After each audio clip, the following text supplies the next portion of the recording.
This is News 6 Tonight. Hey, welcome to News 6 Tonight, your streaming source for news as we give you a different look at your local news in a casual format. My name is Matt Austin. And I'm Emily McLeod. Good to have you with us tonight. Thank you. Third night in a row. 3 nights in a row. Yeah. Kevin Hawthorne joining us. Good to see you again, my friend. And so, yeah, we're going to talk a little bit about, on your last night here of the week, what you do as a community correspondent in the final block of the show. But we always like to dive right into the news of the day. And man, there's a lot to talk about. the news was humming. It was. It was one of those days around the newsroom. And it was a very visual story that broke today. It was in Merritt Island. A crane fell on top of a house. We were in the newsroom when we saw that this happened, and we were like, ooh, this is kind of crazy. Now, fortunately, nobody was home. Nobody was inside the place. Everybody's okay. The home is very badly damaged, though, so you hate to see that. Yeah. Our community correspondent, Eric Von Aken, spoke with the homeowners who were outside assessing the damage here. Sitting on my golf cart, watching this screwed up operation happen. I watched it. Thank goodness he was outside because that crane landed in our house right where we sit. Right where you sit? Yeah. In my kitchen. It's in my kitchen. Jim Crane, yes, that's his name, ironically, watched the crane sink into the sand after it squashed the water line and then, almost in slow motion, toppled over and squashed his house of 40 years. He says he told the operator in the first place this was a bad idea. I questioned it from day one. I'm not a crane operator, but I got some common sense knowing that you're not going to stretch a boom out there 250 or 300 feet and pick up a 1,000-pound pole and bring it across my house. A manager for Big Iron International, that's the crane company based in Orlando, told me over the phone the operator is experienced. He's been doing this for 20 years and did as he was supposed to this time. Called to have the underground utility lines located, deployed the stabilizing jacks known as outriggers, and even got out of the crane and warned everybody around to run as it was falling over. He says the operator had no idea the water line ran right underneath where he had set up the crane. How bad is it? It's bad. It's bad. In the front room where the crane hit, you can actually see the outside. It's completely demolished. So this is a weird situation. Right. So you've got two houses backing up to one another. They're trying to install one of these poles basically in between the two backyards. And so instead of being invasive and going over that, they take the crane and try to do the work. Go over the house. Over the house.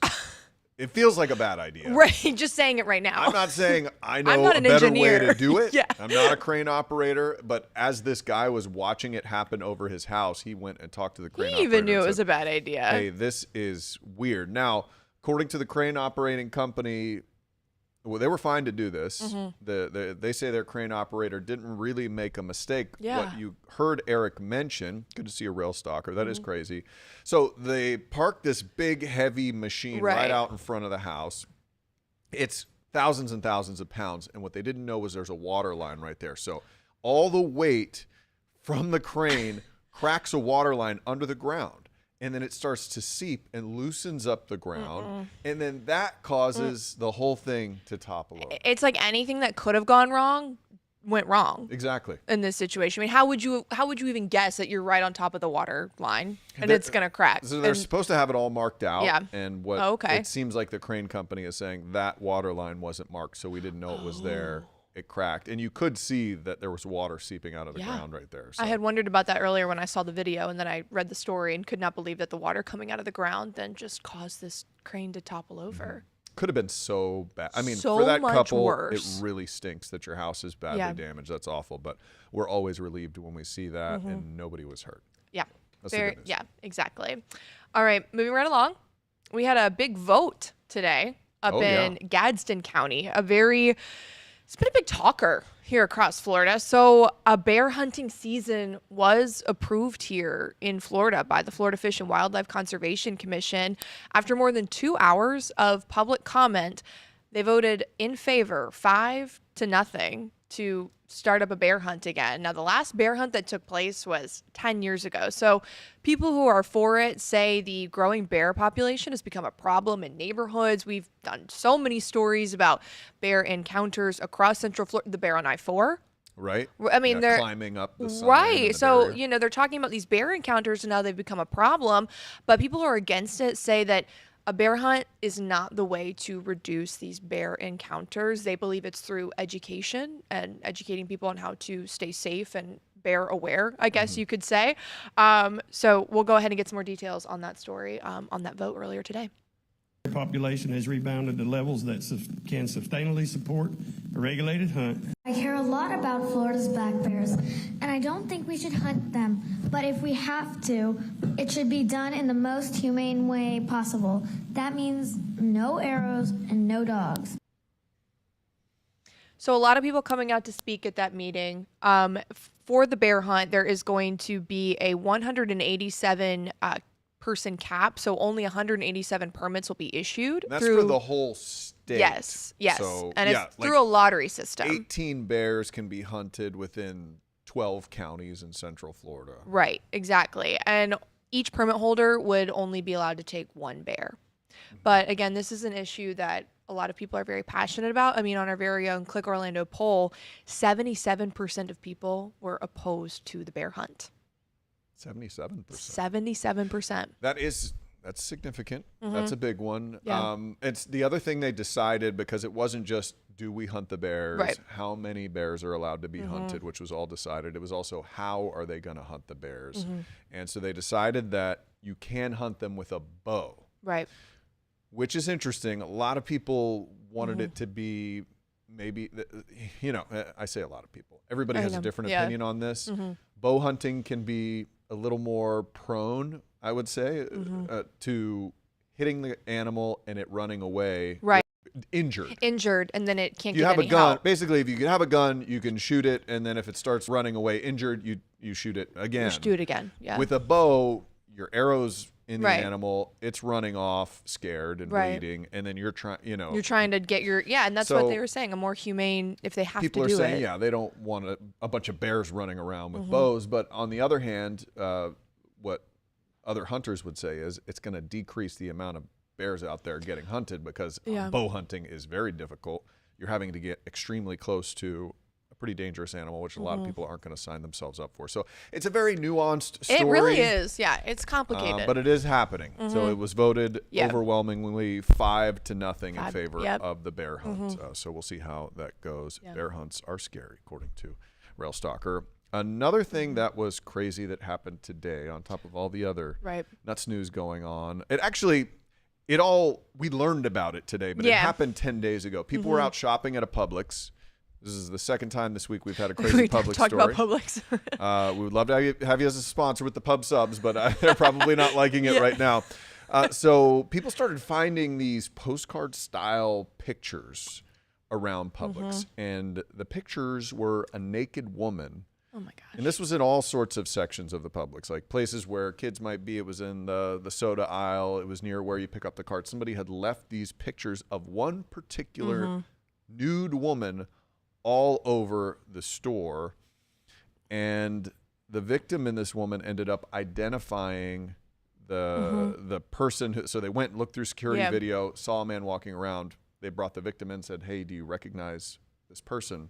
She says it's her ex, who she's currently in a custody battle with. And so I believe we have that story. Chris, let's take a little listen to that. Police say that many children may have seen these naked photos that someone posted. That's because police say they were posted inside a public supermarket in Satellite Beach. The police say that these pictures were everywhere in the store, from shopping carts, like the seats where the kids sit, to the bathroom and a display aisle outside the store. I tried calling Chris Stamen, but I didn't have any luck connecting with him for his side of the story. When he was in jail during his first appearance, an attorney raised her concerns about the allegations. The state is also concerned that these photos were placed on the child seating areas of the shopping carts. Sexual cyber harassment, or the revenge porn law in Florida, can put someone in jail for a year if prosecutors can prove the suspect meant to cause the victim emotional distress. Yeah, so obviously he will have his day in court. We'll see if they can prove the case, because I'm not sure how definitive that video will be. That's probably what is going to tell the tale. But it's just odd to watch these stories sometimes. Yeah. Say it was true, which we don't know. Yes, right. We do know that a bunch of nude pictures of this woman showed up in Publix. Who sits around and thinks of these plans? Has the postcards. That's what I was thinking. You gotta. This is, you know, like this is. If you're trying a murder case here, this is premeditated. Okay, yeah, you have a lot of arts and crafts to take care of before you actually go, and then you decide, where am I going to do this? I'm going to go do this at a Publix, where she of all probably places. goes all the time. I don't understand the thought process behind it. I do think it's going to be. It probably is going to be pretty difficult to prove this case in court. Honestly, it's quite possible. So we'll have to see what happens. But just only the thought process in Florida. Yeah, story here. it does. Yeah, absolutely. The plans some people are making. It is strange. All right, well, coming up, we're going to have some news about the flesh-eating bacteria. Scientists are saying it really gears up this time of year, specifically in the Gulf. So we'll talk about that. Yeah. And we'll have a look at your weather coming up after that break. Welcome to News 6 Tonight. We are so thankful that you're joining us here wherever you found us. Yeah, you know what this tells me? If you have made this your new streaming destination, it tells me you're smart, also good looking, because you chose to watch the news in a different way. That makes you really smart. Anybody can give you the news from a teleprompter or an old newspaper. We do it in a fresh new way. That's right. So check us out wherever you like to stream. We have this app for your TV, News 6 Plus. You can find it on Roku and Amazon and whatever your smart TV is cooking. So thank you. We would love to hear your comments down below. Gosh. Yeah. And then we'll show them. Yeah, we will. News 6 Plus. The plus is you. Ooh.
All right, everybody, welcome back to News 6 Tonight. I'm feeling very confident now knowing the name of the show. You nailed that. I wasn't even going to bring it up. It felt great. The first night she messed up News 6 Tonight.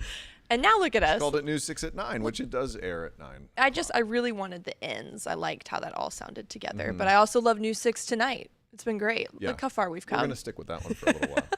All right, so this next story, I don't even really know what to say about this next story. I don't even know how you protect yourself against this.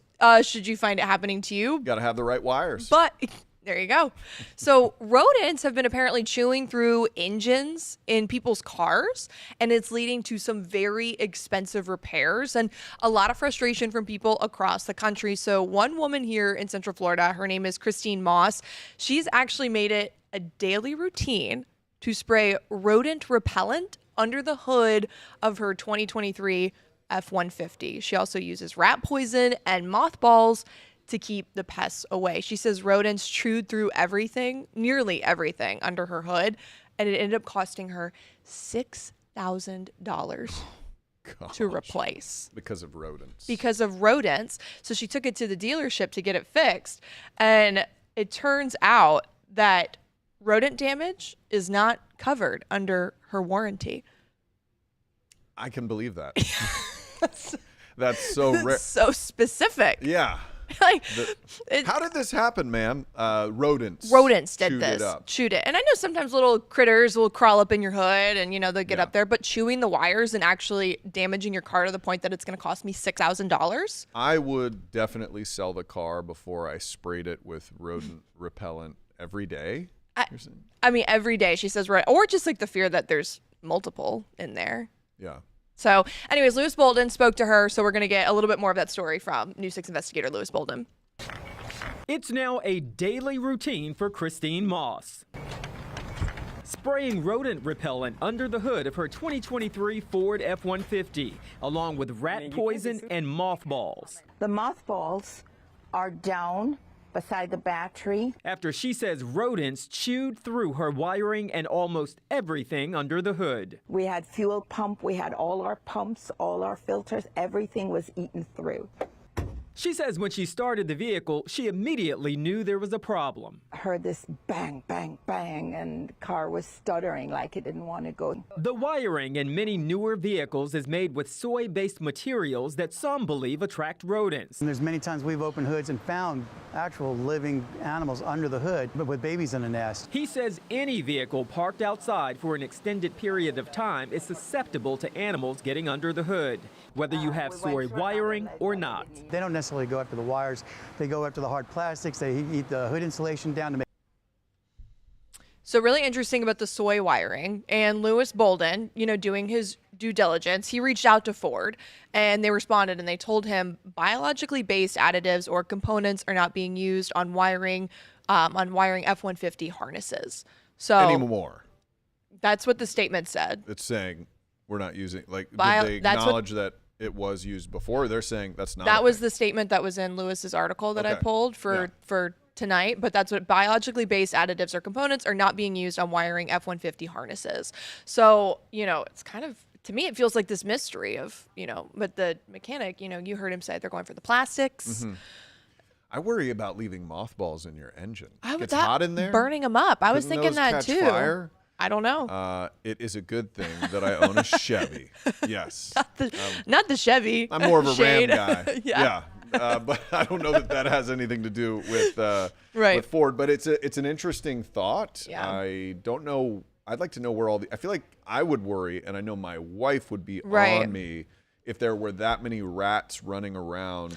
Where are they coming from? Yeah, are they exactly. coming from inside your house? That from they're the garage? so attracted to your car that they're all hanging around there. Nest of them somewhere, He and said then they find run up nests in there in the car sometimes. That would be very uncomfortable, Yeah. I would think. It would be. Along with something else that we're covering tonight, with hurricane season Yeah. and with very warm temperatures we've been seeing, we know that the oceans are hot. And so some scientists, specifically a microbiologist out of the University of South Florida, Go Bulls, that's where my kid goes and my money goes. Research also shows that the ocean's water temperature rising for, all the climate change reasons and all that stuff. Yeah. They say this bacteria thrives in the warm water and hurricanes can churn it up. Oh, no. And bring it closer to land. Stop. And so we had this CBS story that was done today. I want to show you just the video from it. So that's what this looks like. This is that. Are you What? having a hard time looking yeah, at it? Why I are you am. tweaking out Oh. over there? So this guy, they told the story of this guy who in 2019 was out fishing with his grandson, and then they were wading in water, like basically up to their calf, right? And he had a little bitty cut with a Wow. scab on it, and it got infected with flesh-eating bacteria. Oh my He almost gosh. lost his leg. He had to be treated for 3 weeks, and just this whole crazy situation ensued because the waters are warm, and they've had cases, this surprised me, all the way up to North Carolina Wow. of this flesh-eating bacteria. You wouldn't expect the ocean to be that so warm in North Carolina. You would not. So he's doing okay now. That's but good. A lot of people die. I don't that really like situation. going in the ocean. You don't? No, that's You're in the wrong state. Well, I'll go up to like my ankles, but now, I mean, Now, I you think he can't was even. in his Yeah, ankles. you can't even do that. But I will say, I did live in the Panhandle, and I did go in the Gulf, and I mean that water is just beautiful up there. But nice. it is very warm. The sand is wonderful. The water is warm. The weather has been warm, and this is Yep. the time of year we wonder, as that warm weather comes through, Nice transition. how are the tropics treating us? And Jonathan Kagas, he is just in this constant battle. And I see the frustration on his face because you try to shoot people straight with the tropics, but there are so many people out there shooting for clicks and trying to sell a story that doesn't line up with the science. So talk to me right now about Erin, tropical storm out there in the Atlantic, and what you think is going to happen with this thing. Yeah, so it's funny you bring that up. I want to show you something. I have a graphic that looks, if you like Italian food, this legitimately looks do. like spaghetti. Okay, so it's colored yellow and everything. These are the ensemble forecasts. So these lines, they tell you the story here. So there are 51 members of the European ensemble suite. There's different initial conditions put into these things so that we can get a wide range of possibilities of where the storm could go. And we use these especially early on in a storm's life because we just don't have data. It's in the middle of the ocean. The steering currents are in the middle of the ocean. By Friday, tomorrow night, we're going to get hurricane hunters up in the thing, and we're going to learn a lot more about Erin. But these help to show any kind of outliers. The outliers only come, I still don't want anything this close to our coast. However, those outliers are not dire for the state of Florida, as some may lead you to believe. And the clustering of these lines is, football season's coming up. It's right down the middle of Bermuda and the eastern seaboard, right down the goalpost. So that's something that we would like to see. There's been some concerning trends on one model, but it's one model, and that would be for the Carolinas. It's not for Florida. I do not think this thing is coming to Florida. However, we're going to talk about that model. We're going to talk about the steering currents and why I think this isn't going to pull an Irma of 2017 and come in, and why it should stay safely away from Florida. Unless you go into the beach and the rip currents and that kind of stuff. It's going to be that kind of deal, I think. Okay, that makes a lot of sense. I'd like seeing that right there where even the outliers, even the ones that are most likely less reliable, aren't pulling this thing right through the heart of Florida. If you are a gambling person, I think you like your odds of 0 out of 51 members, a 0% chance of something happening. Now, look, these can wobble, these can move. It's still developing. We get better data, but you like when the outliers, as you mentioned, do not show any kind of direct impact to the state. Yeah, and we're still a long ways out. Things can change, but at least as the models are showing it right now, it looks like we're in good shape. Jonathan Kagas, you are the man. Appreciate you. Check him out coming up at 9:30. He'll have a full breakdown on it with all the information on what's pulling that thing. Yeah, where it's going. Very complicated stuff. Hey, after the break, we're going to talk about what this little lady does as she is a community correspondent in a place where she has lived a very large part of her life, right? We'll be right back. Welcome to News 6 Tonight. We are so thankful that you're joining us here wherever you found us. Yeah, you know what this tells me? If you have made this your new streaming destination, it tells me you're smart, also good looking, because you chose to watch the news in a different way. That makes you really smart. Anybody can give you the news from a teleprompter or an old newspaper. We do it in a fresh new way. That's right. So check us out wherever you like to stream. We have this app for your TV, News 6 Plus. You can find it on Roku and Amazon. and whatever your smart TV is cooking. So thank you. We would love to hear your comments down Oh my below. gosh. Yeah. And then we'll show them. Yeah, we will. New 6 Plus. The plus is you. Ooh.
Okay, we've had a fun few days here with Emily McLeod joining us. And I wanted to just leave this last segment open to talk about what you're doing in the community. You are a community correspondent in Lake Marion, Sumter. All three. And you are a Central Florida kid, right? You grew up in Maitland. Right, exactly. I grew up right down the street from here, right down the street from Mount Dora. It feels like you just get on 414 and you're practically there. Yeah.